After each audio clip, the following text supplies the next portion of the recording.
Сите деветмина кои утрово се изнесени на обвинителна клупа за насилството во собранието ја признаа вината за како што ги товари обвинителството учество во толпа која ќе спречи службено лице во извршување на службена должност.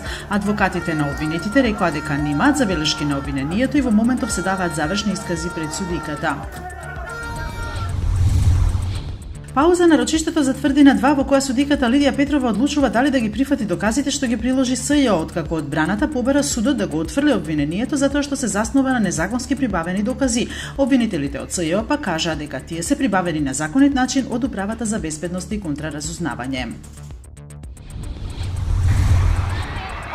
Исламската држава ја презеде одговорноста за нападот во Манчестер Арена во која загинаа 22 лица, а 59 се повредени, објави агенцијата ТАСС повикувајќи се на порталот Акбар Ирак. Нападот се случи на крајот на концертот на американската ѕвезда Ариана Гранде во големата концертна сала во која собира 20.000 луѓе. Според полицијата се работи за бомбаш самоубиец.